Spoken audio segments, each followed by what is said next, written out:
Las economías criminales que provocan violencia, impunidad e inseguridad se extienden por nuestros países en toda Latinoamérica, producto de una compleja realidad. La suma de elementos como el incremento de la pobreza, las nuevas rutas de la droga a nivel mundial, la debilidad institucional y el surgimiento de narcoburguesías locales son el ambiente propicio para detonar escaladas de criminalidad y violencia presentes en países como México, Ecuador y también el nuestro. Tenemos hoy con nosotros en Políticas en Línea y de visita en Costa Rica, desde el Ecuador, al general Patricio Carrillo, doctor en Administración General de Policía en Servicio Pasivo, comandante general de la Policía Nacional de Ecuador, ministro de Interior y asambleísta nacional. Con él conversaremos sobre este tema y en particular conoceremos el caso ecuatoriano y sus lecciones. Bienvenido a Costa Rica y a Políticas en Línea, don Patricio. Muchas gracias, Cintia. Un saludo a todos quienes a esta hora del día nos están mirando y escuchando. Don Patricio, su visita se da en el marco de la presentación del libro Economías Criminales, Enfoques Multidimensionales, desarrollado por la Fundación Konrad Adenauer y la Universidad para la Paz. Desde su perspectiva, ¿por qué es clave la reflexión y la instrucción de estos temas desde la academia y para la construcción de políticas públicas? Bueno, muchísimas gracias y aprovecho también para agradecer y felicitar a la Fundación Konrad Adenauer, que viene desarrollando en América Latina un trabajo en este sentido para redefinir algunos conceptos, especialmente en términos de democracia y en términos de seguridad, que es lo que nos está afectando a la calidad de vida a la mayoría de ciudadanos. Las sociedades en la actualidad creo que están viviendo una policrisis, una crisis no solamente política generada por una disfuncionalidad de los partidos políticos, sino también una crisis económica post-COVID, una crisis que sin duda ha impactado en algunos temas, entre esos la inseguridad que mirándose en términos de criminalidad se traduce en delitos masificados en la calle, pero también se traduce en una violencia radical, extrema, asociada a la presencia del crimen organizado. Creo que estudiar las economías criminales y asociarlas con estos mercados ilegales, con estos mercados opacos que son los que están cada vez naturalizándose en la sociedad es fundamental, porque ahí radica el principio fundamental del Estado de Derecho. Ahí radica el principio de legalidad y la cultura que hay que trabajar muchísimo para recuperarla. Durante su presentación de hoy, compartió las experiencias y las lecciones aprendidas de su país en cuanto a cómo afectan estas estructuras criminales a los países, a los gobiernos, a las economías y a los ciudadanos. ¿Cuáles son estas estructuras que se ven mayormente impactadas? Mire, nosotros a inicios de este año con la Fundación Konrad Adenauer Ecuador, capítulo Ecuador, elaboramos un estudio también sobre economías criminales y el impacto que esto tiene en la sociedad ecuatoriana.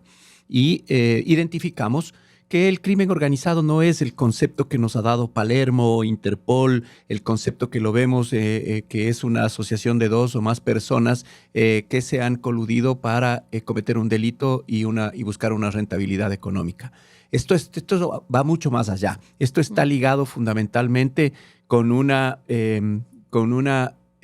creciente presencia de políticos corruptos, de empresarios corruptos también que se han unido con algunas estructuras criminales y que han terminado destrozando el Estado de Derecho, especialmente el sistema de justicia, y han ejercido control y una desregulación del sistema económico-financiero. En el caso ecuatoriano se dieron algunos temas que no logramos contener.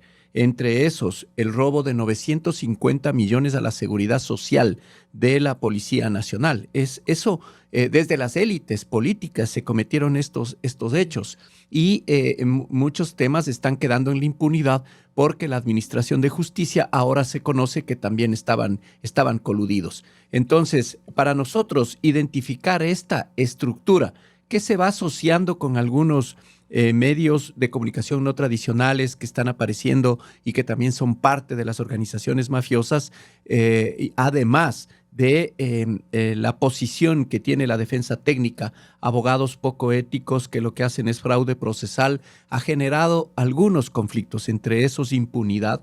El 95% de delitos excepcionalmente dolosos no pueden quedar en impunidad en una sociedad racional y en una sociedad que tiene que identificar estas nuevas amenazas para poder, con un sistema de alertas temprano, contenerlas. Creo que nos hace falta trabajar muchísimo en aquellos jóvenes que han sido durante mucho tiempo excluidos del sistema educativo y del sistema financiero. Y este nivel de conciencia compartida nos debe llevar también a tener mecanismos e instrumentos de identificación. Yo creo que ahí radica fundamentalmente la desintegración y por qué el tejido social cada vez se ve mucho más deteriorado. Y habla usted de la vulnerabilidad de la institucionalidad, ¿verdad? Porque se afecta directamente cuando habla, por ejemplo, de la instrucción de justicia, de robo de dinero a arcas institucionales. La democracia nace de la institucionalidad y ahí hay una fuerte alerta frente a esto. Claro, el contrato social es el que se está perdiendo, básicamente, ¿no? Y eso no solamente que hay una crisis de democracia, pero fundamentalmente es una crisis provocada por los partidos políticos, por estas organizaciones que no han logrado hacer propuestas transparentes, que no existe un mecanismo para su selección de candidatos, que no existe un control interno para el financiamiento de campañas y muchas de estas campañas están asociadas con economías ilegales. Que aclaremos, economía ilegal no quiere decir solamente narcotráfico, como a veces mediáticamente nosotros entendemos. Las economías ilegales están presentes en todo, especialmente en la contratación pública, en el contrabando, en el tráfico ilícito de especies, en la minería ilegal, en la trata de personas, en el tráfico de armas, y son mercados de enorme rentabilidad que producen olas de violencia y que además actúan como una especie de commodities, porque al final son transacciones que se van realizando con mercadería. Nosotros exportamos, digamos, droga desde América Latina. Hay que entender desde lo geoestratégico, desde lo geopolítico y desde lo geoeconómico. Exportamos droga, somos la región que mayor cantidad de cocaína produce, y además ahora el fentanilo y el tusi, que es la cocaína rosada, que en los mercados de consumo tienen no solamente gran acogida, sino precios elevados. Y a cambio recibimos mercadería ilegal que la trasladamos a nuestros países para el consumo, especialmente tabaco, especialmente algunos bienes, incluida medicina alterada, que al final todo esto nos está llevando insisto, a esta desintegración social. Además de eso, está creando un liderazgo político absolutamente disfuncional, y eso hace que las instituciones no cumplan adecuadamente con su misión. Y si no cumplen adecuadamente con su misión, lo que generan es desesperanza y olas de migración. Gente que va a encontrar en otros lugares unas oportunidades que nuestro propio país los está negando. O pérdida de fe incluso en la misma Especialmente la fe pública. Claro. Especialmente la fe pública, ¿no? Las instituciones además colapsaron porque no hay infraestructura como para atender la enorme demanda de seguridad que ahora existe. En el caso ecuatoriano, nosotros teníamos institución como Policía Nacional, Fiscalía, Administración de Justicia, Sistema Penitenciario y Cárceles para atender un número de eventos y un número de privados de libertad. Ahora eso se ha duplicado. A veces el crecimiento exponencial, especialmente de los homicidios, que pasamos en un corto plazo, en 2 años, pasamos de una tasa de 1 dígito, que es como se mide la violencia en el mundo entero, un aproximado, la tasa de homicidios por cada 100,000 habitantes, nosotros teníamos 1 dígito, 7 por cada 100,000 habitantes. Y en año y medio pasamos a 44. Wow. Es decir, de un promedio de 1,000 homicidios al año, pasamos a 8,000. Necesitamos ahí hacer una inversión, pero no una inversión en la prevención, en lo educativo. Tenemos que hacer una inversión en más cárceles, en más policía, en más armas. Y eso me parece que es un contrasentido de lo político y de la política pública. Pero, sin embargo, son dos cosas muy importantes, tanto la prevención como la represión. Y ahí yo quisiera que usted también nos hable de su experiencia en la parte meramente policial, ¿verdad? Y cuál es el rol que cumple finalmente o debería cumplir los cuerpos policiales y también la parte, digamos, de juzgamiento de delitos en este entramado. Claro, más que la parte policial, es un buen gobierno. ¿Cuáles son los indicadores de un buen gobierno? Básicamente, un buen gobierno es un gobierno que atiende libertades y derechos de los ciudadanos. Y para eso pasa por una buena policía, sin duda. Y el Estado es el que tiene que garantizarnos a través de sus instituciones. Primero, prevención. Luego, promoción y tutela de derechos. Luego, tiene que hacer mecanismos de protección, fundamentalmente, y garantizar de esta forma las libertades ciudadanas. Y finalmente, una persecución inteligente del delito de aquellos que por equivocación pudieron verse involucrados en temas penales. Pero además, perseguir a aquellos que por voluntad propia quieren pertenecer a las organizaciones criminales porque ven un mecanismo de negocio y ven un mecanismo criminal.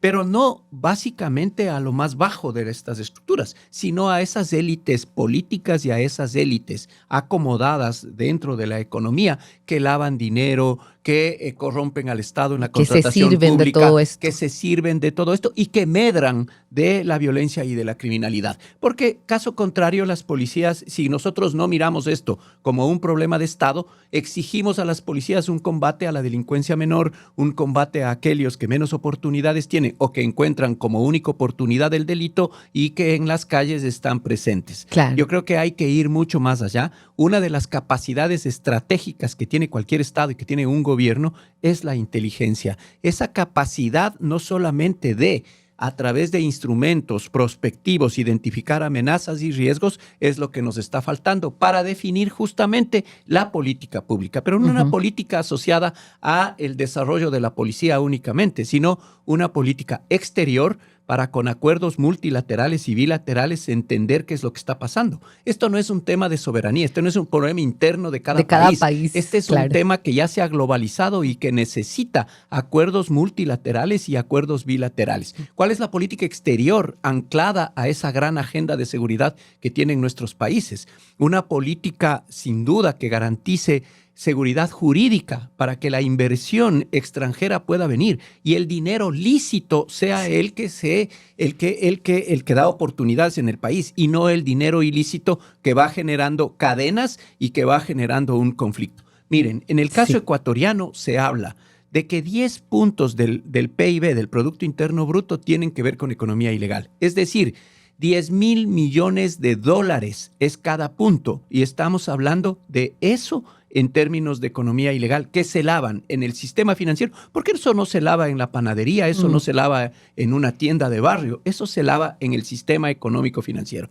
Eso es lo que hay que atacar, porque además cada punto del PIB representa aproximadamente 50,000 empleos. Y si ese es el número de personas que están involucradas, entonces el populismo va creciendo porque encuentran una base electoral que no nos permite salir de los problemas y de las crisis políticas. Claro, y que perpetúa un poco esta situación. Es lo que está viviendo Venezuela y es lo que está viviendo Haití. Lastimosamente creo que si no somos capaces nosotros de reflexionar, y por eso felicitamos a la Fundación Konrad Adenauer, a la Universidad para la Paz, que empiezan a mirar estos mecanismos para no hacer diagnósticos, sino para crear insumos de política pública que a los tomadores de decisiones les permita ser más asertivos sobre la base de una evidencia y no sobre la base de una mediatización.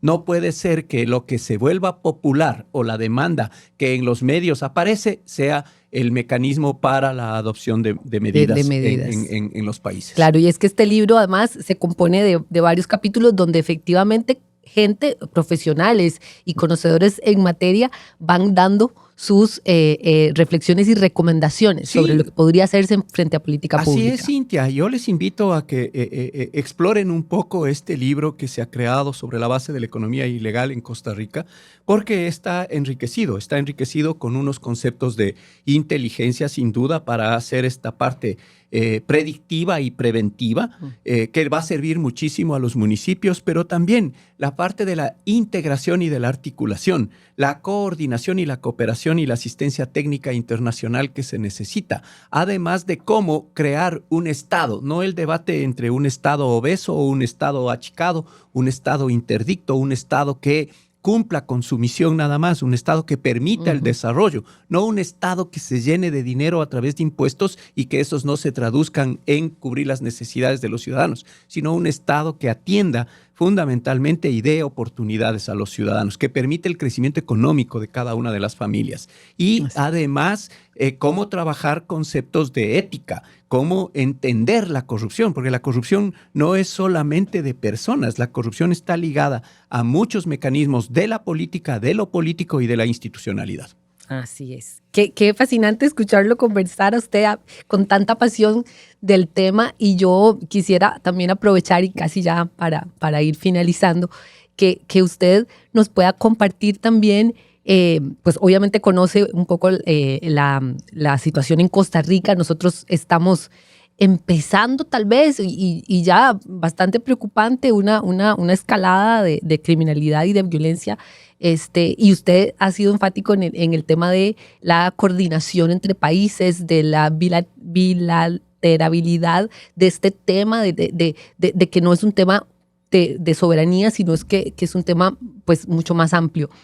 ¿Cómo podemos los costarricenses empezar a trabajar en esto? Mire, yo creo que en lo político, primero insisto en tener una conciencia compartida desde lo nacional, que hay que recuperar la democracia en cada uno de nuestros países sobre la base de romper esa anomia que tenemos de no querer participar en política. Creo que es fundamental, porque si no estamos dejando solo a los malos que hagan la política. Y creo que esa política que necesita cambiar realidades debe aparecer de las personas de buena voluntad. Segundo, creo que debemos entender desde la tolerancia mutua que no somos enemigos, somos adversarios en términos ideológicos, pero hay que ceder en determinado momento en función de un bien común. Y creo que hay que hacer contención institucional y contención desde los organismos no políticos, pero también entendiendo un tema geoestratégico. Vivimos en la región más violenta del mundo. 9 de cada 10 asesinatos suceden en la región, en Latinoamérica. La mayor cantidad de muertes violentas por arma de fuego se encuentran en América Latina. Las mayores cantidades de agrupaciones criminales integradas con las europeas y con las asiáticas están en América Latina, desde los carteles mexicanos, desde las pandillas y los maras en Centroamérica, desde el militarismo en el Brasil, desde las milicias y el paramilitarismo colombiano, el Tren de Aragua y una cantidad. Y además, nosotros, por tener la costa del Pacífico y del Atlántico, tenemos puertos que se conectan con el mundo entero que sirven como mecanismo para la comercialización de todas estas economías ilegales. Bueno, pues de verdad que valiosísima esta conversación, estas reflexiones que usted nos comparte. Le agradecemos muchísimo. Estamos encantados de que haya venido a nuestro país. Esperamos que no sea una ocasión más, sino que sea, más bien que regrese pronto, que si no es su primera vez, pues que sean muchas más. Muchísimas gracias por acompañarnos, muchísimas gracias por el apoyo que ofrece también a la Fundación desde la sede en Ecuador y también ahora con esta visita a Costa Rica. No, muchas gracias a ustedes. Yo me he sentido muy contento y he podido verificar que efectivamente Costa Rica es una sociedad feliz, es una sociedad que todavía disfruta de algunos mecanismos de bienestar que creo que hay que tratar de cuidarlos y protegerlos para las futuras generaciones. Con gusto. Mil gracias. Y gracias a ustedes también por acompañarnos en Políticas en Línea, un espacio donde se analizan los nuevos desarrollos y tendencias de la política. Recuerden que estamos en Spotify, Apple Podcasts y SoundCloud. También pueden seguir nuestros artículos de actualidad en politicasenlinea.com. Mil gracias.